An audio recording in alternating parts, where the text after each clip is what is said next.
இயேசு கிறிஸ்துவை சிலுவையில் அறையப்பட்ட அவரே என்று வேறொன்றையும் உங்களுக்குள்ளே அறியாதிருக்க தீர்மானித்தேன். தெளிவாக சொல்லியிருக்கா. சொல்லிட்டு 1 கொரிந்தியர் 16 கடைசி வசனத்தில் அவன் சொல்றான் பாருங்க. 1 கொரிந்தியர் 16 கடைசி. ஒருவன் இயேசுவை நேசிக்கப்பட 1 கொரிந்தியர் 16:22 இங்க பாருங்க. 1 கொரிந்தியர் 16:22 ஒரு சாபம் போடுறான் பாருங்க. ஒருவன் கர்த்தராகி இயேசு கிறிஸ்துவின் இடத்தில் அன்பு கூறாமல் போனால் அவன் சபிக்கப்பட்டவனாய் இருக்க கடவன். எப்படியா? இயேசு மேல அன்பு கூர்ந்தா என்ன பண்ணணும்? யோவான் 14:15 நீங்கள் என்னிடத்தில் அன்பா இருந்தால் என் கற்பனைகளை கை கொள்ளுங்கள். பழைய ஏற்பாடு கிடையாது. அடுத்தது யோவான் 14:23 இயேசு அவனுக்கு பிரதியுத்தரமாக ஒருவன் என்னில் அன்பா இருந்தால் அவன் என் வசனங்களை கை கொள்வான். என் பிதா அவனிடத்தில் அன்பா இருப்பார், நாங்கள் அவனிடத்தில் வந்து அவனோடே வாசம் பண்ணுவோம். 24 என்னில் அன்பா இராதவன் என் வசனங்களை கை கொள்ள மாட்டான். நான் உங்களுடனே பேசுகிற வசனங்கள் என்னுடையதா அறமல் என்ன அனுப்பின பிதாவினுடையதா இருக்குன்னு சொல்றான். இயேசு கிறிஸ்துவின் இடத்துல அன்பு கூறாது இருக்கிறவன் சபிக்கப்பட்டவனா இருக்க கடவன். அப்படின்னா இயேசுவோட வசனத்தை பின்பற்றாம, சகோதரிகள் கேளுங்க, இயேசுவோட வசனத்தை பின்பற்றாம, இயேசுவோட வசனத்தை போதிக்காம, பழைய ஏற்பாட்டை பின்பற்றவன், சங்கீத நீதிமொழிகள் எனக்கு ரொம்ப பிடிக்குங்கிறவன், பழைய ஏற்பாடு இல்லாம புதிய ஏற்பாடு வந்துதா, பழைய ஏற்பாடு புதிய ஏற்பாடு ஈக்குவல், அவ்வளவு பேரும் ஏன்னா இயேசு மேல அன்பு கோராதவன். பவுல் சொல்றான் நீ சபிக்கப்பட்டவன்கிறான். அப்போ பவுல் வசனங்களை இவங்க படிக்கவே கூடாது, இவங்க பிரசங்கம் பண்ணவும் கூடாது. பழைய ஏற்பாட்டு தசமபாகம் காணிக்க உண்டுன்னு சொல்றவங்க, அது தசமபாகம் காணிக்க இல்லாம எப்படி சபை நடக்கும்னு சொல்ற அத்தனை பேரும், ஓய்வு நாள் உண்டுன்னு சொல்றவங்க, இவங்க அவ்வளோ பேரும் யாரால சபிக்கப்பட்டிருக்காங்க? பவுலால சபிக்கப்பட்டிருக்காங்க. ஒருவன் இயேசு கிறிஸ்துவனிடத்தில் அன்பு கூறாமல் போனால் அவன் சபிக்கப்பட்டவனாய் இருக்க கடவன் போட்டிருக்கான். ஆனா இவங்க பவுல் வசனங்களை பிரசங்கம் பண்றாங்க. அவன் சொல்றான் நான் இயேசுவை பத்தி மட்டும்தான் பிரசங்கம் பண்ணேன், வேற எதையும் உங்களுக்கு அறியாதிருக்க தீர்மானித்தேன். அப்ப இன்னைக்கு நீங்களும் நானும் எப்பா இயேசுவை பற்றி மட்டும்தான் அறியணும், இயேசுதான் முக்கியம் அப்படின்னா யோவான் 17:3 மெய்யான ஒரே தேவனாகிய உம்மையும் நீர் அனுப்பின இயேசு கிறிஸ்துவையும் அறிவதே நித்திய ஜீவன். இவங்க நாங்க பிதாவை போய் பிடிக்கிறோன்னு எங்க போய் பார்க்குறாங்க? பிதாவை போய் பழைய ஏற்பாட்டில் தேடுறாங்க. அவர் இங்கே சொல்லிட்டாரு, நான் தான்ப்பா இங்கே இருக்கிறேன், நான் தான் பிதாவை காமிச்சிருக்கிறேன், நான் சொன்ன வசனங்கள் பூர்வம் பிதாவினுடைய வசனங்கள், இதைத்தான்ப்பா பின்பற்றணும் அப்படின்ட்டார். இதை பின்பற்றிலே நீ செத்தன்னு இருக்கிறார். இப்போ இதை விட்டுட்டு அவங்க வந்து ஆர்கியூ பண்ணுறாங்க அப்படின்னா அவங்களுக்குள்ள இயேசு இல்லை, சபிக்கப்பட்டிருக்காங்க. ஸோ நம்ம கவனமாக இயேசுவோட பிள்ளைகள் கவனமாக மூவ் ஆகணும். அவங்க திட்டுறாங்கிறதுக்காக என்ன ஆகக்கூடாது? சோர்ந்து போகக்கூடாது. சத்திய வசனத்தை யாராவது முறிக்க முடியுமா? இந்த வசனங்களை முறிக்க முடியுமா? ஒருவன் இந்த பவுல் வசனங்களை எவனாவது அவன் போதிப்பானா? இந்த வசனத்தை அவங்க போதிச்ச 1 கொரிந்தியர் 2:2 இந்த 1 கொரிந்தியர் 16:22 எவனாவது போதிப்பானா? தசமபாகம் உண்டுங்கிறவன் போதிப்பானா? ஓய்வு நாள் உண்டு, கட்டடம் தான் சபைங்கிறவன் போதிப்பானா? அவன் சொல்லியிருக்கான். அவன் என்ன சொல்லியிருக்கான்? அப்போஸ்தலர் 17:24 அவர் வந்து கட்டடங்களில் வாசமா இருக்க மாட்டார். ஸ்தேவானை வச்சு சொல்லியிருக்காரு. அப்போஸ்தலர் 7:48 வானத்தின் பூமி உண்டாக்கினவர் கட்டணத்துல மனுஷனால் கட்டப்பட்ட ஆலயத்துல வாசமாயிறார். அப்போஸ்தலர் 7:48 அப்போஸ்தலர் 17:24 வசனம் இருக்கு. இவன் கட்டடம் தான் சபைன்னு சொல்லி ஏமாத்துறான். அப்படின்னா இவன் அவ்வளவும் யாரை நேசிக்கல? இயேசுவை நேசிக்கல. அப்படின்னா இவனும் இவனுக்கு கீழே அத்தனை பேரும் பவுல் வசனங்களின்படி சபிக்கப்பட்டவர்கள்.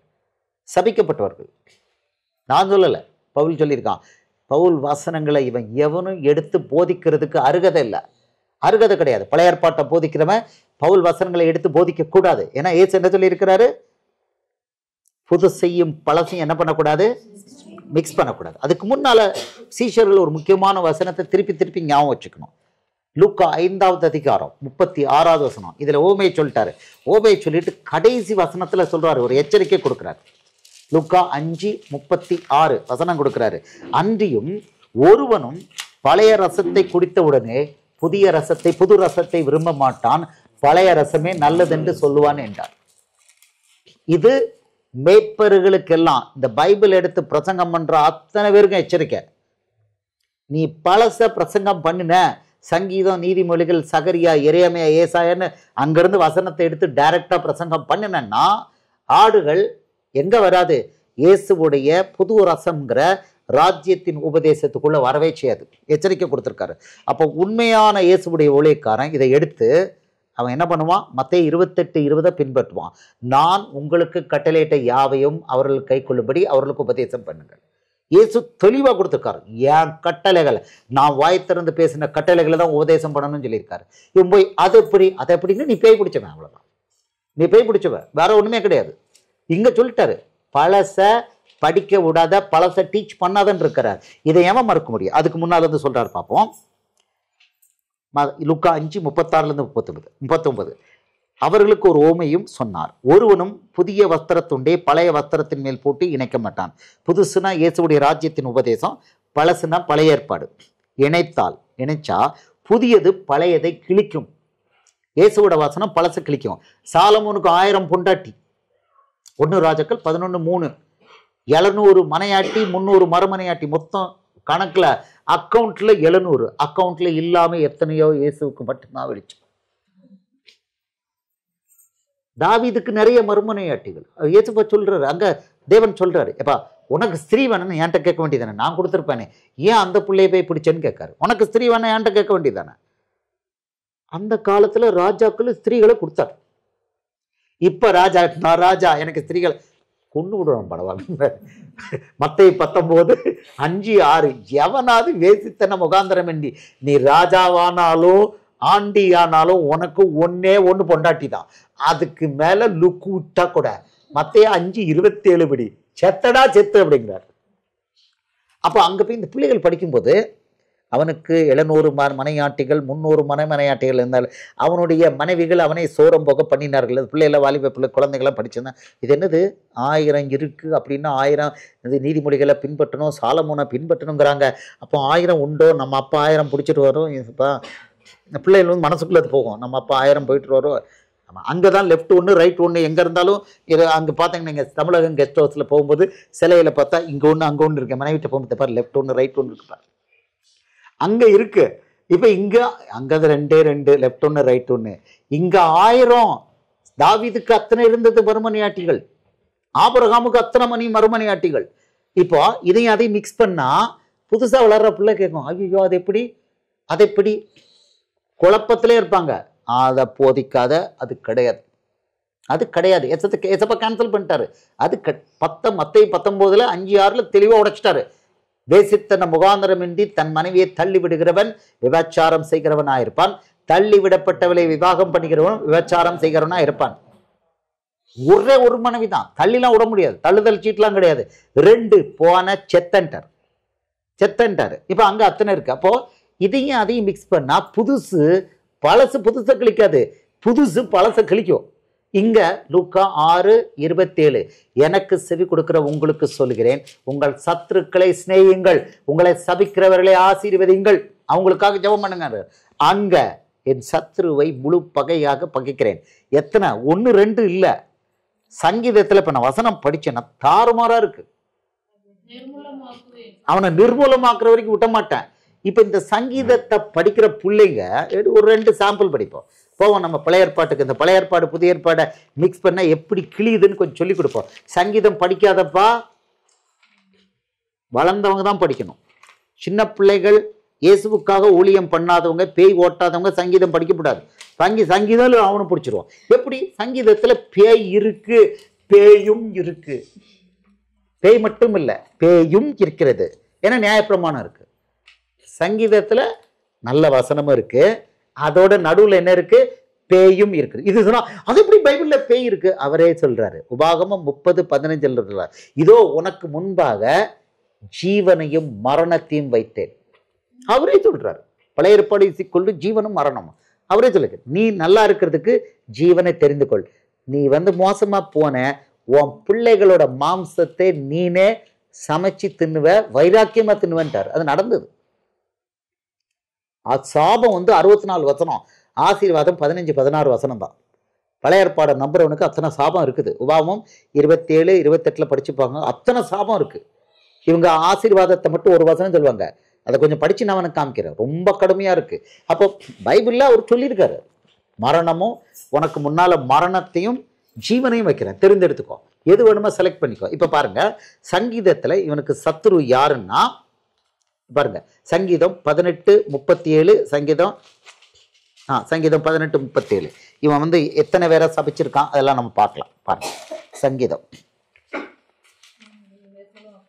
18:37 கரெக்டா இருக்கா? படிப்போம்.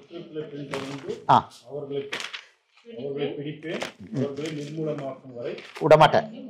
ஓகே, ஆச்சா. இப்ப நம்ம சொல்றோம் சங்கீதத்துல பேய் இருக்குன்னு சொல்றோம், இவங்க நம்ப மாட்டேக்காங்க. பாருங்க, நான் சங்கீதம் 18 எத்தனை நம்பர்? 37 பிரதர். என் சத்துருக்களை பின்தொடர்ந்து அவர்களை பிடிப்பேன், அவர்களை நிர்மூலமாக்கும் வரைக்கும் திரும்பேன், அவர்கள் எழுந்திருக்க மாட்டாதபடிக்கு என் பாதங்களின் கீழ் விழத்தக்கதாக அவர்களை வெட்டினேன். 42, நான் அவர்களை காற்று முகத்திலே பறக்கிற தூளாக இடித்து தெருக்களில் உள்ள சேட்டை போல அவர்களை எரிந்து போடுகிறேன். இப்போ இத வந்து எடுத்துக்கிட்டீங்கன்னா, இதை படிச்சுக்கிட்டு இருக்கு, இதை படிக்கிறான் ஒரு பிள்ளை படிக்குதுன்னா என்ன ஆகும்? சத்துருக்களை துவம்சம் பண்ணலாம் அப்படின்னு வந்துடும். சத்துருக்களை துவம்சம் பண்ணா என்னாச்சு? லூக்கா 6:27 மீறியாச்சு. லூக்கா 6:27 மீறினா என்ன சொல்றாரு? ஒன்ன நான் உபாதிக்கிறவட்ட ஒப்பு கொடுப்பேன். மத்தேயு 18:23-35 வரைக்கும் சொல்றாரு.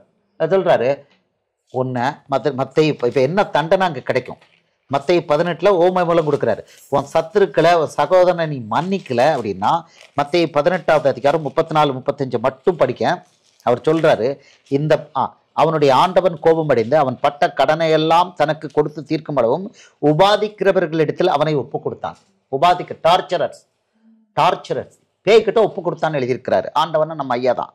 நீங்களும் அவனவன் தன் சகோதரன் செய்த தப்பிதங்களை மனப்பூர்வமாய் மன்னியாமற் போனால் என் பரமபிதம் உங்களுக்கு இப்படியே செய்வார் என்றார். உபாதிக்கிறவற்றை இன்னைக்கு ஆஸ்பத்திரியில் படுத்து கிடக்கிற நிறைய பேர் இதனாலதான் படுத்து கிடக்குறாங்க. அப்போ இங்க இந்த சங்கீதத்தை படிக்கிறவங்க என்ன நினைப்பாங்க? சத்ருவை என்ன பண்ணலாம்? வெறுக்கலாம், அவனை பின்தொடர்ந்து கொள்ளலாம். இதைத்தான் நான் பேய்ங்கிறேன். இது பேய் இல்லையா? அப்ப இந்த வசனத்தை முதிர்ச்சி அடையாத பிள்ளை படிக்க, இப்ப நான் எனக்கு தெரியுது, உங்களுக்கு தெரியுது. முதிர்ச்சி அடையாத பிள்ளை, இப்பதான் ரசிக்கப்பட்ட பிள்ளை படிச்சா அப்ப சத்ருவா அடிக்கலாம். இங்க சத்ரு யாரு? மனுஷன். நமக்கு சத்ரு யாரு? புதிய உடன்படிக்கையில எபேசியர் 6:12 பேய் தான் சத்ரு, மனுஷன் சத்ருவே இல்லை. அவர் சத்துருக்களை சிநேகங்கள் சொல்லியிருக்காரு ஏசப்பா. கட்டளை அது, அந்த கட்டளை வயலேட் பண்ணுவோம். இன்னும் 1-2 வசனங்களை நம்ம படிக்கலாம். சங்கீதம் 35:4-8 நிறைய இருக்குது. நிறைய ஒரு லிஸ்டே வச்சிருக்கேன். சங்கீதம் 35:4-8 சங்கீதம் 35:4-8 என் பிராணனை வாங்க தேடுகிறவர்கள் வெட்கப்பட்டு கலங்குவார்களாக, எனக்கு தீங்கு செய்ய நினைக்கிறவர்கள் நாணமடைவார்களாக. அவர்கள் காற்று முகத்தில் பறக்கும் பதரை போலாவர்களாக. கர்த்தருடைய தூதன் அவர்களை துரத்துவானாக. விளங்குமா? அவருடைய வழி இருளும் சறுக்கலுமா இருப்பதாக. சாபம் கொடுக்குறான். கர்த்தருடைய தூதன் அவர்களை பின்தொடர்வானாக. ஓகே, அவன் 8வது வசனம், அவன் நினையாத அழிவு அவனுக்கு வரவும் அவன் மறைவாய் வைத்த வலை அவனை பிடிக்கவும் கடவது. அவனே அந்த குழியில் விழுந்து அழிவானாக. இவ்வளோ சாபம் போட்டிருக்கான். இது வந்து போய்கிட்டே இருக்கு. அது பாட்டுக்கு லிஸ்ட்டு இங்க நான் எழுதி வச்சிருக்கேன். சங்கீதத்துல எதெல்லாம் செல்லாத வசனம் இங்க எழுதியிருக்கேன். சத்ருவை இவன் பகைச்சிருக்கான். இவனுக்கு எதிரி வந்து மனுஷன்தான். சங்கீதத்துல இதுல பாத்தீங்கன்னா, சங்கீதத்துல அவனுக்கு எதிரி, தாவீதுக்கு எதிரி மனுஷன்தான். இவ்வளவு வசனம். அடுத்தது தேவாலயம் இங்க இருக்கு. அவனுக்கு கட்டடம் தான் தேவாலயம். இன்னைக்கு தேவாலயம் யாரு? நமக்குள்ள. நீங்களே தேவனுடைய ஆலயமா இருக்கிறீர்கள் போட்டு கொடுத்துட்டாரு. அவர் உங்களுக்குள்ள வாசம் பண்ணுவார், நான் உங்களுக்குள்ள வாசம் பண்றேன். ஆனா இங்க பழைய ஏற்பாட்டுல தேவாலயம் கட்டடம். இப்ப தேவாலயத்துங்க பாக்குறவன் அவன் சர்ச்சு தான் தேவாலயம், தேவாலயத்தின் மேல வைராக்கியமா இருப்பான். அதனால சங்கீதத்தை படிக்கிறவன் எதிரிய மனுஷனை முழு பகையா பகைப்பான். அவங்களால மனுஷனை எதிரியை நேசிக்க முடியாது. அப்படின்னா இயேசுவுக்கு கீழ்ப்படிய முடியாது. அவனுக்கு தேவாலயம்னா கட்டணம், அவன் போற சர்ச்சு தான். ஆனா அதுவா தேவாலயம்? அப்போ வஞ்சிக்கப்பட்டோம். அப்போ சங்கீதத்தை படிச்சா, இந்த மாதிரி காஷன் இல்லாம படிச்சா மாட்டிக்கிட்டான். இப்ப நான் வந்து இதுல இவ்வளவு போட்டிருக்கிறேன், இவ்வளவு வசனம். அடுத்தது என்ன இருக்கு? புறஜாதிகளை கொல்லணும்னு இருக்கு. பொருத்தனை இருக்கு. பொருத்தனை கிடையாது. பொருத்தனை வந்து பழைய ஏற்பாடு. அவங்க பொருத்தனை பண்ணுங்கன்னு பாட்டெல்லாம் பாடுறாங்க. பொருத்தனை பண்ண சித்தம் நல்லா தெரியணும். பழைய ஏற்பாட்டில் ஏதாவது ஒரு பகுதியை நீங்க பின்பற்றிட்டா 100% பின்பற்றணும். ஒன்னுல ஃபெயில்னா எல்லாத்துலையும் ஃபெயில். யாக்கோபு 2:10. இப்போ இவ்வளோ இந்த வசனம் நீங்க அப்புறமா போட்டோ காப்பி வேணா எடுத்துக்கோங்க. இதை பத்தி பிரசங்கம் பண்ணியிருக்கிறேன். ஆமா, சீஷர்களுக்கு தெரியணும். சங்கீதத்துல மட்டுமல்ல, நீதிமொழிகள்லையும் சங்கீதத்தில் நிறைய குழிகள் இருக்கு. நரகத்துக்கு கொண்டு போகிற குழிகள் இருக்கு. 1 2 நிறைய இருக்கு. இதை சின்ன பிள்ளைகள் படிக்கக்கூடாது. சின்ன பிள்ளைகள்னா பேய் ஓட்டாம வியாதி குணப்படுத்தாத அவ்வளோ சின்ன பிள்ளைங்க, கைச வைக்கிறவங்க, இயேசுடைய வசனங்களை நல்லா படிச்சு பேய் ஓட்டி வியாதி குணப்படுத்துறவங்க இதை படிச்சா இடற மாட்டாங்க. இப்போ நான் சங்கீதத்தை எப்படி பண்ணியிருக்கேனுங்கிறது நீங்க பார்க்கலாம். எதெல்லாம் கிடையாதுங்கிறத நான் மார்க் போட்டு அடிச்சிருப்பேன். இதெல்லாம் செல்லாதுன்னு போட்டுப்பேன். இங்க பார்த்தீங்கன்னா இதெல்லாம் செல்லாது, எதெல்லாம் செல்லாதுன்னு வசனங்களை இப்படி அடிச்சிருப்பேன், இங்க கொடுத்துருப்பேன். அவன் நினையாத அழிவு அவனுக்கு வரவும், அதை அழிச்சிருக்கிறார். உமது ஆலயத்தின் சம்பூர்ணத்தினாலே திருப்தி அடைவார்கள், அழிச்சிருக்கேன். இன்னைக்கு ஆலயம்னு நம்ம தான். இவன் பழைய ஏற்பாடு கட்டடத்தை பத்தி பேசுறான். ஆமா, என் பிராணனை வாங்க தேடுகிறவர்கள் வெட்கப்பட்டு கலங்குவார்களாக, எனக்கு தீங்கு செய்ய நினைக்கிறவர்கள் நாணயம் அடைவார்கள். இது சங்கீதம் 35. அதெல்லாம் அடிச்சிருக்கேன். ஆமா, இப்படி படிச்சா நம்ம இடற மாட்டோம். இங்க இங்க இங்க போட்டிருக்கோம். ஆமா, அவர்கள் செய்யத்தக்கதாக அவர்களுக்கு அழியும், அவர்களுக்கு சரிக்கு சரிக்கட்டும். சங்கீதம் 28:4. உங்க சத்துருக்கு எதிராக நீங்க இப்படி ஜெபம் பண்ண முடியுமா? ஜெபம் பண்ணா இயேசுக்குள்ள இருக்க முடியுமா? அது கர்த்தர் யுத்தம் பண்றது வேற. பாருங்க, கர்த்தாவே உமது ஆலயமாகிய வாசஸ்தலத்தையும் உமது மகிமையை தங்கிய ஸ்தானத்தையும் வாஞ்சிக்கிறேன். சங்கீதம் 26:8. இதை படிக்கிறவன் என்ன பண்ணுவான்? கட்டடம் தான் ஆலயம்னு நிற்பான், நம்ம தான் ஆலயம் பண்ண மாட்டான். சங்கீதம் 27:8. என் முகத்தை தேடுங்கள் என்று சொன்னீரே, உம்முடைய முகத்தை தேடுவேன் கர்த்தாவே என்று என் இல்லை, இது இல்லை, இது பின்னால போட்டிருக்கேன். பின்னால் உள்ளது இங்க வந்திருக்கு, இங்க இருக்கு. இங்க அவர்களுக்கு சரிக்கட்டும் அந்த வசனம். இங்க ஆலயத்தில் ஆராய்ச்சி செய்யும்படியாகும். சங்கீதம் 27:4. இது இப்படி பைபிள் படிக்கும்போது இப்படி வெட்டி போட்டா, இந்த வசனங்களை கட் பண்ணிட்டா தப்பிப்போம். இப்போ படிக்கிறேன். சங்கீதம் 17:13. கர்த்தாவே நீர் எழுந்திருந்து அவனுக்கு எதிரிட்டு அவனை மடங்கடியும். கர்த்தாவே என் ஆத்துமாவை துன்மார்க்கனுடைய கைக்கு உம்முடைய பட்டயத்தினாலே தப்புவியும். இது அவ்வளவுமே யுத்தம், மனுஷனுக்கு எதிரான யுத்தம், மனுஷனுக்கு எதிரான யுத்தம். இது நமக்கு செல்லாது. புதிய உடன்படிக்கையில இந்த வசனங்கள் செல்லாது. அப்போ அதுதான் இயேசு சொல்லியிருக்கிறாரு. ஏசப்பா சொல்லியிருக்கிறாரு, அன்றியும் ஒருவனையும் பழைய ரசத்தை குடித்த உடனே பழைய ரசமே நல்லது என்று சொல்வான். காரணம் என்னன்னா, எதிரியை அட்டிக்கணும் வைக்கணும்னா மனுஷன் ஆட்டோமேட்டிக்கா அதை லைக் பண்ணுவான்.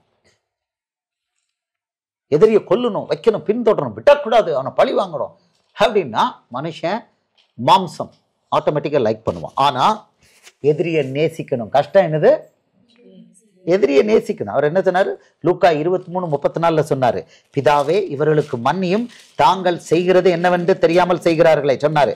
அவரை சிலுவையில் அரைஞ்ச உடனே லூக்கா 23:34 அவர் சொல்றாரு, அப்பொழுது இயேசு, பிதாவே இவர்களுக்கு மன்னியும், தாங்கள் செய்கிறது என்னவென்று அறியாதிருக்கிறார்களே என்றார். எதை செய்ய முடியாதோ அவர் செஞ்சாரு. செஞ்சுட்டு நமக்கு என்ன சொல்லி இருக்கிறாரு? இப்ப லூக்கா 6:27-30 படிச்சு காமிப்போம். இதான் ரூல். இந்த ரூலை வயலேட் பண்ணா பாவம்.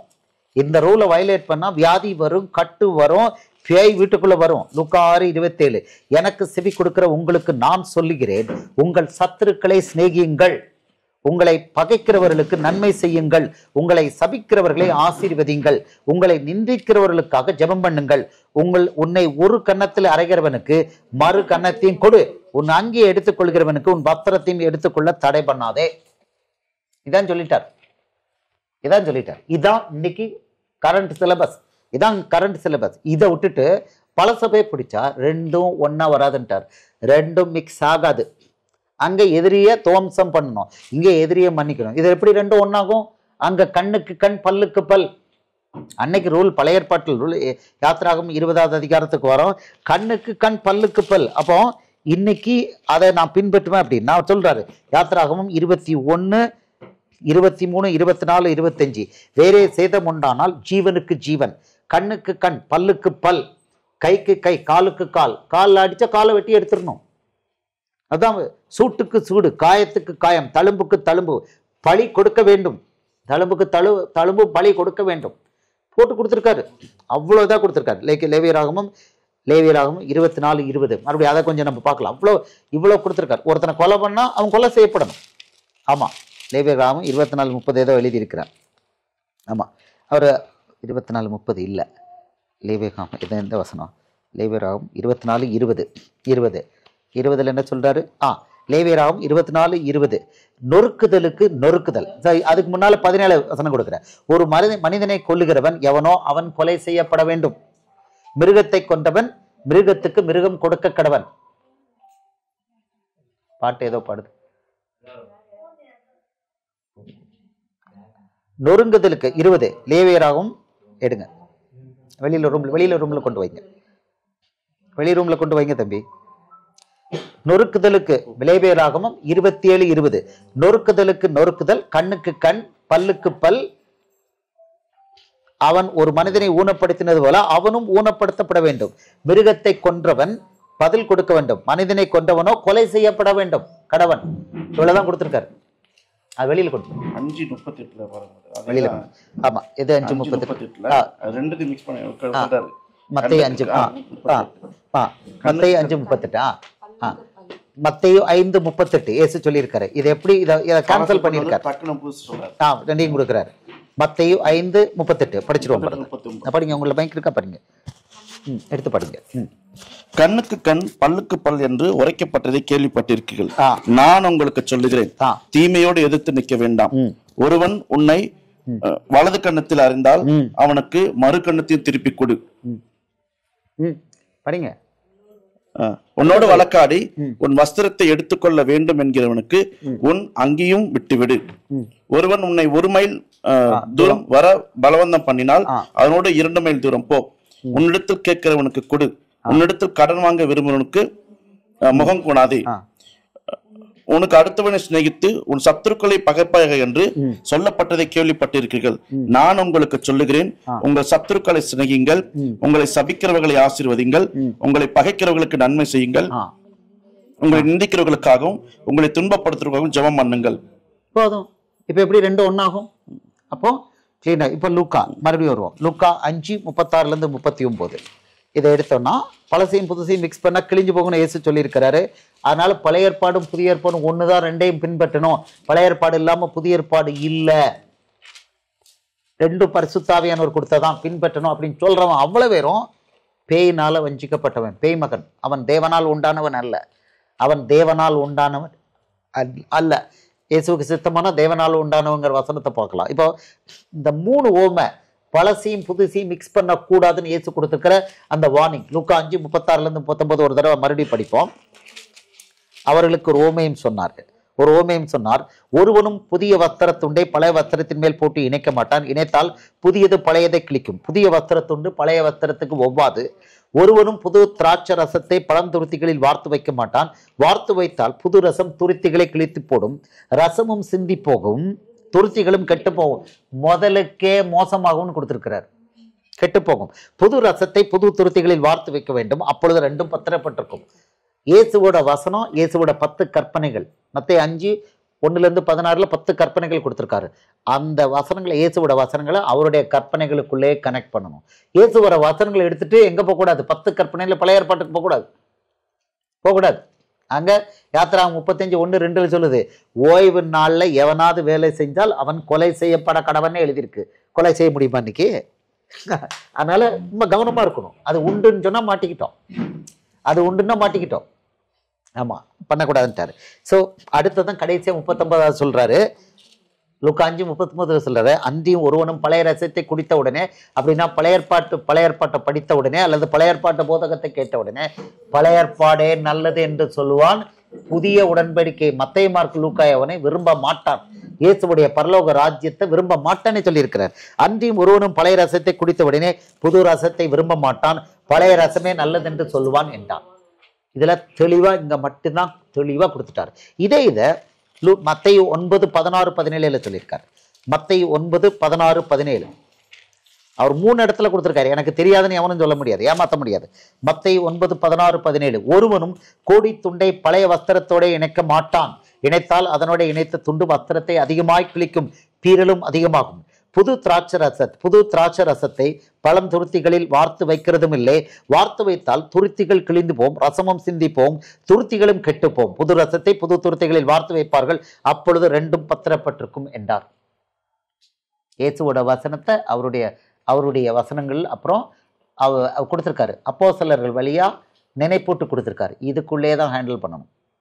இங்கே எடுத்துட்டு அங்கிட்ட போய் எடுத்து காணிக்க தசமாபம் உண்டு பொருத்தனை கொண்டு ஏமாற்றக்கூடாது இதில் சொல்லிட்டாரு. அடுத்தது மார்க்கு 2:21-22 3 இடத்துல கொடுத்துருக்கிறார். Mark 2:21-22 mark 2. ஒருவனும் கோடி துண்டை பழைய வஸ்திரத்தோடு இணைக்க மாட்டான், இணைத்தால் அதனோடு இணைத்த புதிய துண்டு பழையதை அதிகமாய் கிழிக்கும், பீறலும் அதிகமாகும். ஒருவனும் புது திராட்சை ரசத்தை பழந்துருத்திகளில் வார்த்து வைக்க மாட்டான், வார்த்து வைத்தால் புது ரசம் துருத்திகளை கிழித்து போடும், ரசமும் சிந்தி போகும், துருத்திகளும் கெட்டு போகும். புது ரசத்தை புது துருத்திகளில் வார்த்து வைக்க வேண்டும் என்றார். இப்போ 3 இடத்துல கொடுத்துட்டாரு. பழைய ஏற்பாட்டையும் புதிய ஏற்பாட்டையும் இணைச்சு போதகம் பண்ணக்கூடாதுன்னு இருக்கிறார். இதுக்கு நிறைய கன்ஃபர்மேஷன் கொடுத்துருக்காரு.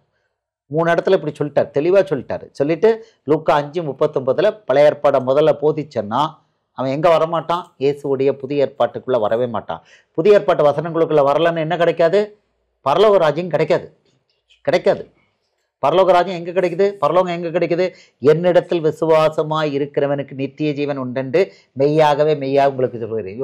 யோவான் 6:47 இயேசுவோட வசனம் வழியா மட்டும்தான் நானே வழியும் சத்தியமும் ஜீவனமா இருக்கிறேன், என்னால எல்லாமல் ஒருவனும் பிதாவினிடத்தில் வரான் சொல்லிட்டாரு. இயேசு தான் ஒரே வழி பரலோகத்துக்கு போகிறது. அந்த வழியே எல்லாம் போயிடும். இந்த உலகம் அவனுக்கு எப்படி இருக்கும்? பழைய ஏற்பாடை பின்பற்றிக்கிட்டு தான் மிக்ஸ் பண்ணிக்கிட்டு இருந்தானா அவன் பேய் கட்டில் முழுசா இருப்பான். அப்படி வசனம் இவன் சொல்றான், பவுல் சொல்றான், கலாத்தியர் 5:4 சொல்றான். கலாத்தியர் 5:4 நியாயப்பிரமாணத்தினால் நீதிமான்களாக விரும்புகிற நீங்கள் யாவரும் கிறிஸ்துவை விட்டு பிரிந்து கிருபை நின்று விழுந்து போனீர்கள். அவன் கிறிஸ்தவனே கிடையாதுன்ட்டான் பவுல். சாபத்துக்குட்பட்டிருக்கான்னு கலாத்தியர் 3:10 சொல்றான். நியாயப்பிரமாணம் பழைய ஏற்பாட்டை பின்பற்றினா சாபம். பழைய ஏற்பாட்டை படிக்க வேண்டாம்னு யாரும் சொல்லலை. ஆனா இயேசு சொல்றாரு, புதுசா வந்த விசுவாசிக்கு பிள்ளைக்கு பழைய ஏற்பாட்டை படிக்க விடாத. அவர் தான் சொல்லியிருக்காரு, நம்ம சொல்லலை. எவனாவது இந்த லூக்கா 5:39 எதிர்த்து நிற்க முடியுமா? அன்றியும் ஒருவனும் பழைய ரசத்தை குடித்த உடனே பழைய ரசமே நல்லது என்று சொல்லுவான், புது ரசத்தை விரும்ப மாட்டான். அப்படின்னு என்ன கொடுக்கணும்? புது ரசத்தை மட்டும்தான் பிள்ளைகளுக்கு முதல்ல கொடுக்கணும், பழைய ரசத்தை முதல்ல கொடுக்க கூடாதுன்னு பச்சையா சொல்லியிருக்கிறார். ஆமேன் சொல்லுமா?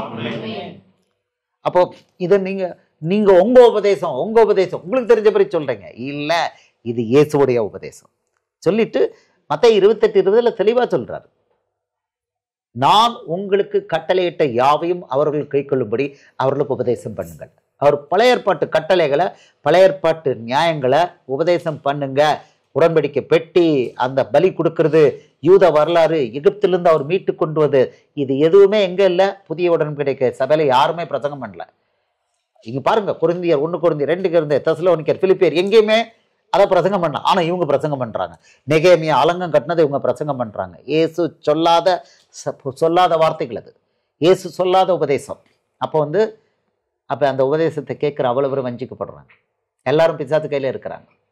அதனால அப்படி வஞ்சிக்கப்பட்டவங்ககிட்ட ஒரே அடையாளம், அவங்க புறப்பட்டு போக மாட்டாங்க. இயேசுவோட வசனத்துக்கு கீழ்ப்படிய மாட்டாங்க. பேய் விட மாட்டான், புறப்பட்டு போக மாட்டாங்க, இயேசுவை பற்றி பேச மாட்டாங்க, பேய் ஓட்ட மாட்டாங்க, வியாதி குணப்படுத்த மாட்டாங்க. இப்போ இவர் புறப்பட்டு போனாரு, இந்த மகளுக்கு இருந்த அவ்வளோ பேய்களை விரட்டினாரு, இந்த மகன் நிற்கிறா, கை உடஞ்சது கிளியராக இருக்கு, அவ்வளோ பெரிய நெஞ்சில் அவ்வளோ பெரிய வியாதி இருந்து குணமாயிட்டு இன்னைக்கு பெரிய சாட்சியாக நிற்கிறா. இன்னைக்கு அவங்க வீட்டுக்காரர் வந்தார், அவருக்கு ஜெபம் பண்ண அவருக்குள்ள பேய் வெளியே ஓடிச்சு. அது பெரிய பேய், ரொம்ப பெரிய பேய் அப்படின்னு சொல்லிக்கிட்டார். அவரே வெளியில வந்து தண்ணிக்குள்ளேருந்து வெளியே வந்து அவரே ஒரு கமெண்ட் விட்டார், ரொம்ப பெரிய பேய்,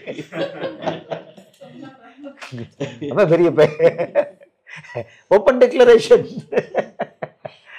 ஸோ அன்னைக்கு அவர் புறப்பட்டு போகலை அப்படின்னா நடக்குமா காரியம்? புறப்பட்டு போகணும், இயேசுவை பற்றி பிரசங்கம் பண்ணணும். அவர் என்ன சொல்லியிருக்கார்? அப்போஸ்தலர் 1:8 திருப்பி சொன்னார். நம்மளும் சொல்லிக்கிட்டு தான் இருக்கிறோம். பரிசுத்த ஆவி உங்களிடத்தில் வரும்போது நீங்கள் பலனடைந்து எருசலேமிலும் யூதேயாவிலும் சமாரியாவிலும் பூமியின் கடைசி பரியந்தம் எனக்கு சாட்சிகளா இருப்பீர்கள். இயேசுவுக்கு மட்டும் தான் சாட்சி கொடுக்கணும், வேற யாருக்கும் சாட்சி கொடுக்க கூடாது. சபைக்கு சாட்சி கொடுக்க கூடாது, மேய்ப்பனுக்கு சாட்சி கொடுக்க கூடாது, தாவீதுக்கு சாட்சி கொடுக்க கூடாது, நெகேமியாவுக்கு எஸ்தருக்கு சாட்சி கொடுக்க கூடாது, பழைய ஏற்பாட்டுக்கு சாட்சி கொடுக்க கூடாது. கொடுத்தா அவன் பரிசுத்தாவியினால் பேசவில்லை என்று அர்த்தம். பரிசுத்தாவியினால பேசலைன்னா அவன் பேயினால் பேசுகிறான் என்று அர்த்தம். 2 யோவான் 7 உங்களுக்கு சொல்லியாச்சு. மாம்சத்தில் வந்த இயேசு கிறிஸ்துவை அறிக்கை பண்ணாத எந்த ஆவியும் தேவனிடத்தில் வந்ததல்ல, வருமென்று கேள்விப்பட்டிருக்கிறே அந்தி கிறிஸ்து, அதுதான் அது இன்னைக்கும் ஆப்ரேட் பண்றதுன்ட்டான். அந்தி கிறிஸ்து ஆவி ஸோ வசனம் தெளிவாக இருக்குது. பிள்ளைகள் வந்து ரொம்ப அந்த பழைய ஏற்பாட்டு புதிய ஏற்பாட்டு உபதேசம் எல்லாத்துலேயுமே இயேசுவை பற்றி பேசுறது, மத்தேயு மார்க்கு லூக்கா பேசுறது எல்லாத்துலேயும் தெளிவாக இருக்கணும், தெளிவாக இருக்கணும். நம்ம வந்து பழைய ஏற்பாட்டை படிக்க வேண்டாம்னு சொல்லலை, நீ வளர்ந்துக்கோ, படிச்சுக்கோ, நாலேஜ். 1 கொரிந்தியர் 10:11 சொல்கிறான், இவைகளெல்லாம் அவர்களுக்கு திருஷ்டாந்தமாய் சம்பவித்தது, கடைசி காலத்தில் இருக்கிற நமக்கு எச்சரிப்பு உண்டாக எழுதப்பட்டிருக்கு. எச்சரிப்புக்கு பழைய ஏற்பாட்டில் நிறைய இருக்குது. என்ன இருக்குது? தேவ நீதிகள் இருக்குது, படிப்புன்னு இருக்குது. ஆனால் அதை சிறு குழந்தைகள் போய் படித்தா அது கண்டு தெரியாது. அதுக்கு என்ன தெரியும்? ஓகே, வானத்தின் பலகணிகளை திறந்து கொடுப்பேன் அப்படின்னா தசம பாகத்தை கொண்டு எவனுக்காவது கொடுத்துட்டா நமக்கு 1க்கு 10 அந்த எம்எல்ஏ மாதிரி கிடைக்கும் அப்படின்னு சொல்லி அதை பிடிச்சிப்பாங்க. ஏன்னா எல்லாருக்கும் பணம் தேவைப்படுது. ஸோ யாருக்காவது இப்போ நான் குமரன் பிரதருக்கு 1000 ரூபா கொடுத்தா எனக்கு 10,000 ரூபா கிடைக்கும், நான் கொடுக்க மாட்டேன்னா, ஸோ அதில் எழுதியிருக்கு நான் இவருக்கு 1000 ரூபா கொடுக்குறேன், இதான் விதை. இவருன்னு சொல்கிறார், எனக்கு விதையுங்கள், அல்ல கர்த்தருக்கு விதையுங்கள், ஆனால் என் பெட்டியில் போடுங்க, அதை நான் தான் யூஸ் பண்ணுவேன், அது சொல்லாத கதை. எனக்கு போடுங்க, கர்த்தருக்கு விதையுங்கள், அவர் உங்களுக்கு வானத்தின் பலகணியை மல்கியா 3:8-9 படி திறந்து கொடுப்பார். இப்படி திறந்து கொடுக்குறாரு. கடன் வாங்கி கொடுத்து இவன் எல்லாம் இருக்கிறான், அதெல்லாம் பாதாளத்தில் இவன் இருக்கான். இதை வாங்குறவன் கொளுத்த கடை மாடு மாதிரி, கோயில் மாடு மாதிரி அலைஞ்சிக்கிட்டு இருக்கான். கொளுத்த கடை, அவனும் அவன் பிள்ளைகளும் கொளுத்த கடை மாதிரி அலைஞ்சிக்கிட்டு இருக்கிறான். ஃபாரின்ல படிக்க வைக்கிறான். அவன் பார்த்தாலே முகம் பளபளன்னு இருக்கு. ஏன்னா கள்ள பணத்துல எல்லாம் செழிப்பா இருக்காங்க. ஆமா ஆமா, கிரவுண்டு வாங்குறாங்க. கிரவுண்டு வாங்க, ஆமா, அது வாங்க குழியில நேர போவாங்க. ஆமா, அதெல்லாம் இருக்கு. ஸோ இப்போ நம்ம தெரிஞ்சுக்கணும். இது இது இது வந்து ரொம்ப ஈஸி. இவருக்கு வானத்தின் பலகணியை திறந்தா, இவங்க கொடுத்தா எனக்கு திறக்கனா, ஓ வானத்தின் பலகணி அப்படி ஒரு விண்டோ இருக்கா அப்படின்னா ரைட், இவர் கொடுத்துருவோம். ஈஸி. ஆனா சொல்றார், நான் பசியா இருந்தேன், எனக்கு ஆகாரம் கொடுத்தீர்கள். மத்தேயு 25:34, நான் அந்நியனா இருந்தேன், என்னை சேர்த்து கொண்டீர்கள். நான் வஸ்திரமில்லாத இருந்தேன், எனக்கு வஸ்திரம் கொடுத்தீர்கள். நான் காவலில் இருந்தேன், என்னை விசாரிக்க வந்தேங்க. நான் வியாதியஸ்தனா இருந்தேன், என்னை விசாரிக்க வந்தீங்க. கேட்குறாங்க எப்போ அப்படிங்கிறாங்க. 40வது வசனத்துல சொல்றாரு, மிகவும் சிறியவனாக சகோதரனுக்கு ஒருத்தனுக்கு எதை செஞ்சீங்களோ அதுக்கு எனக்கே செஞ்சீங்க. 41ல சொல்றாரு, இடது பக்கத்தில் நிற்பவர்களை பார்த்து சபிக்கப்பட்டவர்களே, பிசாசுக்காகவும் அவன் தூதருக்காகவும் ஆயத்தம் பண்ணப்பட்ட நித்திய அக்கினியில போங்க. நித்திய அக்கினி, நரகத்துக்கு போங்கிறாரு. எதுக்கு? சர்ச்சுக்கு வரல, தசமபாகம் கொடுக்கல, காணிக்கை கொடுக்கல, அதுக்கா? இல்ல பாஸ்டர் காலை தொட்டு கும்பிடல, இதுக்கா? இல்ல வாரம் அந்த சீட் நம்பர் 3ல போய் உட்காருங்க, இது பண்ணலையா? சொல்றாரு, நான் பசியா இருந்தேன், எனக்கு போஜனம் கொடுக்கவில்லை. நான் அந்நியனா இருந்தேன், என்னை நீங்கள் சேர்த்து கொள்ளவில்லை. நான் வஸ்திரம் இல்லாத இருந்தேன், நீங்க வஸ்திரம் கொடுக்கல. நான் காவலில் இருந்தேன், வியாதியஸ்தனா இருந்தேன், என்னை விசாரிக்க வரல. அவங்க கேட்குறாங்க எப்போன்னு கேட்குறாங்க.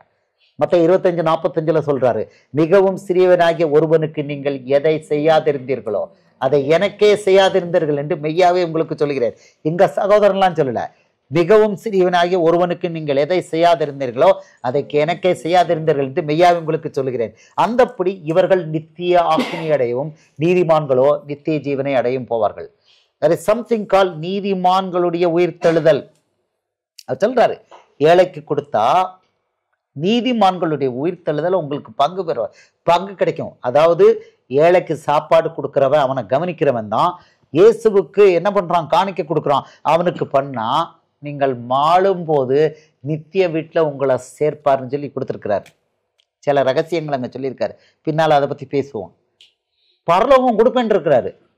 அப்போ இயேசுவுக்கு கொடுக்கறது எப்படின்னா, ஏழைக்கு சாப்பாடு போடுறது, அவனை கவனிக்கிறது, இதுதான் இயேசுவுக்கு கொடுக்கறது. இதை எவராது பிரசங்கம் பண்ணுவானா? இது வந்து கஷ்டமா இருக்கும். இது கஷ்டமா இருக்கும். உனக்கு நான் வேணா என் ட்ரெஸ் இப்படி அசங்காம, குமரன் பிரதர், பாஸ்டர் குமரன், உங்களுக்கு நான் 10,000 வேணாலும் நான் தருவேன். பட் டெல் அஸ், ஒன்னே ஒன்று சொல்லுங்க, நான் பரலோகம் போவேன்னு சொல்லுங்க. அவர் சொல்லுவாரு, நீங்கள் கர்த்தருக்கு 10,000 கொடுத்தால் அவர் உங்களுக்கு 10 லட்சமாக அதை திருப்பி கொடுப்பார். இவருக்கு வீட்டில் பிள்ளைக்கு ஃபீஸ் கட்ட வேண்டியது இருக்கு. 1 லட்சம் கொடுத்தால் உங்களுக்கு இன்னும் கொடுப்பார். பிள்ளைக்கு 1.5 லட்சம் ஃபீஸ் கட்ட வேண்டியது இருக்கு. சொல்லுவாரு, கர்த்தருக்கு காணிக்கை கொடுங்கள். கேட்கறது கருத்துல, எனக்கு தேவைப்படுது, சீக்கிரமா போடுங்க அப்படிம்பாரு. இதான் பாஸ்டர் குமரன், நான் போடுறேன், என்கிட்ட இருக்கு, எனக்கு 1 லட்சம் கிடைச்சா 10 லட்சம் எம்எல்எம் இப்படி போட்டா இங்க போட்டா கிடைக்கும். ஆனா ஒரு வேலைக்கும் கிடைக்க மாட்டேங்குது. இருக்கிற வீடும் போயிடுது. சர்ச்சு போறவங்க இருக்க வீடும் போயிடுது. எல்லாம் கடன்ல இருக்கிறாங்க. இல்லை, அவங்களுக்கு தெரியல, ஏன்னே தெரியல. விடுதலை எங்க இருக்கு? யோவான் 8:31-32 சொல்றாரு, என் வசனத்தை பின்பற்றுங்க, மெய்யாகவே என் சீஷராக இருப்பீர்கள், சத்தியத்தை அறிவீர்கள், சத்தியம் உங்களை விடுதலையாக்கும். பழைய ஏற்பாட்டுல விடுதலையே கிடையாதுன்னு ஒரே வசனத்துல பொட்டுன்னு ஏசப்பா போட்டிருக்காரு. அவனுக்கு அதெல்லாம் பிடிக்கல, அதெல்லாம் பிடிக்கல. நல்லா இருந்துட்டு போ. ஆனா புதுசா வந்திருக்காங்க, இந்த மாதிரி புது பிரீடு வந்திருக்காங்க. இந்த மகா ரேவதி, உங்களுக்கு பேர் என்ன கொடுத்துருக்கோம் ஐயா? இயேசுவுக்கு இயேசு பக்தன். அவர் சொல்லிட்டாரு, உங்க பேர் என்ன? அவர் பேரு இயேசு பக்தன். இப்ப கொடுத்தாச்சு. அவருக்கு முதல்ல இருந்த பேரு கிருஷ்ணன். அவர் எஜமானன் சொல்ற பேரு, முதலாளி சொல்ற பேரு கணேசன். ஏன்னா ஒரு குத்துக்கல் மாதிரி இருப்பாராம், அதனால கணேசன். அப்படி ஒரு பேர் பதிலே சொல்ல மாட்டாராம், எதிர் பேச மாட்டாராம். ஆனால் இன்னைக்கு இப்போ அவருக்கு பேர் என்ன ஆயிடுச்சு? இயேசு பக்தன் கிருஷ்ணன் கணேசன் தான் அவர் பேர். அவர் ரொம்ப சந்தோஷமா இருக்கிறார், இயேசுக்குள்ள வந்துட்டார், இயேசு பக்தர். இவருக்கு பழசெல்லாம் கேட்டா என்ன சொல்லுவாரு? நம்ம ஸ்ரீ பிரதர் இன்னைக்கு கூட சொல்றாரு, பழசு எனக்கு எதுக்கு? மது பிரதர் கேட்டால் கம்பெடுத்து ஓங்கி அடிப்பார். அதான் எல்லாருக்கும் அவரை பிடிக்கல, இயேசுவோட பிள்ளைகளை தவிர மற்றவங்களுக்குலாம் கோபமா இருக்குன்னு அவர் சொல்றாரு. எனக்கு இயேசு பத்தி அவங்க அப்பா தாத்தா பத்திலே எனக்கு வேண்டாம் இப்பத்திக்கு. அப்படி இடத்துக்கு ஆயிட்டு டபார்னு அடிச்சு விட்டார். பிதாவும் அவர் ஒருவர் தான். அவர் எனக்கு இயேசு இருந்தா போதும், எனக்கு எல்லாமே கிடைச்சிருச்சு. இது சொன்னா அவங்களுக்கு கோபமா இருக்கு. அதப்படி ஆனா இவர் போய் பேய் விரட்டுறாரு. எல்லா இதுலயும் போய் அடி அடிக்ஷன் சென்டர்ல இயேசுவே தேவனா அவ்வளவு பேரையும் அறிக்கை பண்ண வைக்கிறாரு. பேய் என்ன விட்டு வெளியே போன அறிக்கை பண்ணுறாரு. அதெல்லாம் அவங்க ஒண்ணுமே பண்ண மாட்டாங்க. இவர் எப்படி சொல்லிட்டாரு, பிதாவே வேண்டாங்கிறார். நீ எல்லாம் ஒரு மனுஷனா? Very good. நான் மனுஷனே இல்லாம இருந்தாலும் பரவாயில்ல, நான் போய் இயேசுக்காக ரோட்ல இறங்கி வாரம் வேலை பார்க்குறேன், நீங்க என்னை திட்டிக்கிட்டே இருங்கன்னு அவரு கண்டுக்கவே இல்லை. என்ன பிரதர்?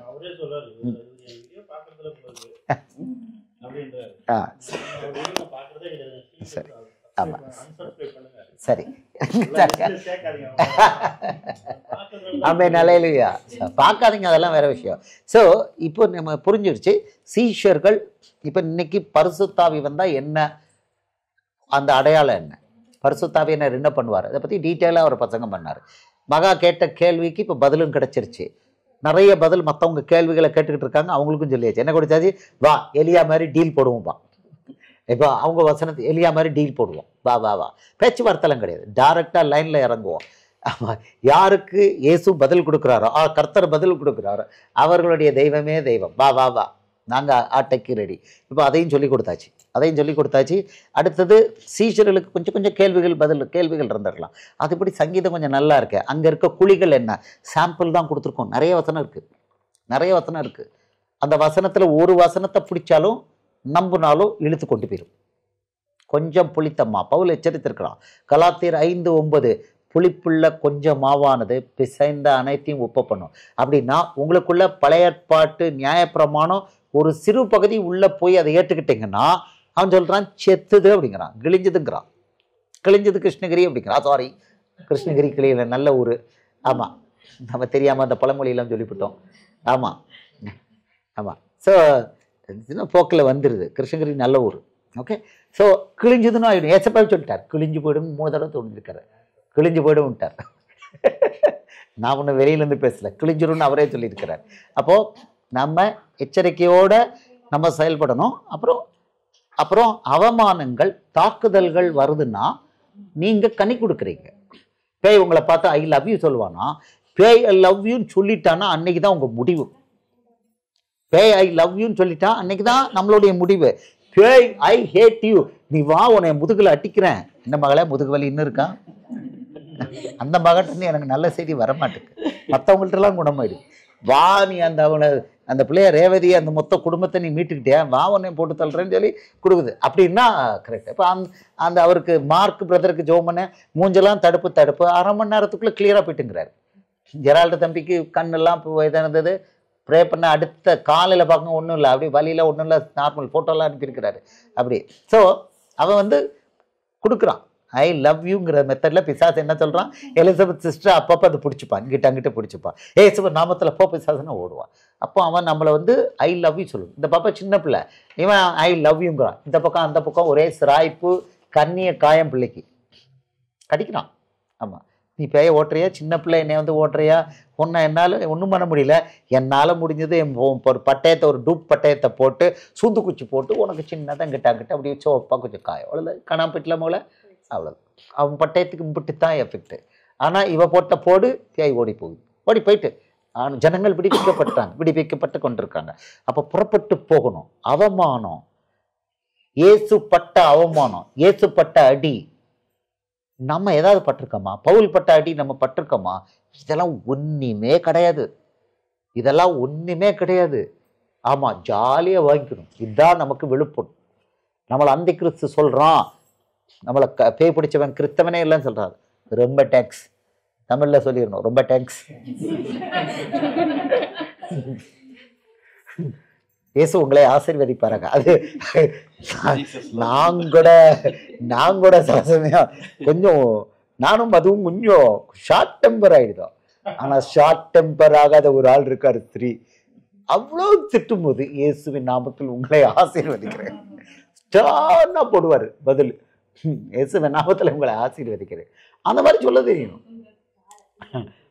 சொல்ல தெரியணும். அப்போ நம்ம வளருவோம். அவன் தாக்குதல் பண்ண நம்ம வளருவோம். அவனை மன்னிக்கணும், ஆசீர்வதிக்கணும், மறந்துடணும். வேலை பண்ணிக்கிட்டே இருக்கணும்.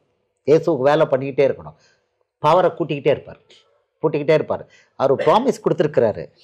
அவர் சொல்றாரு, உள்ளவன் எவனோ அவனுக்கு கொடுக்கப்படும், பரிபூர்ணம் அடைவான். இல்லாதவன் எவனோ அவனிடம் உள்ளதும் எடுத்துக்கொள்ளப்படும்.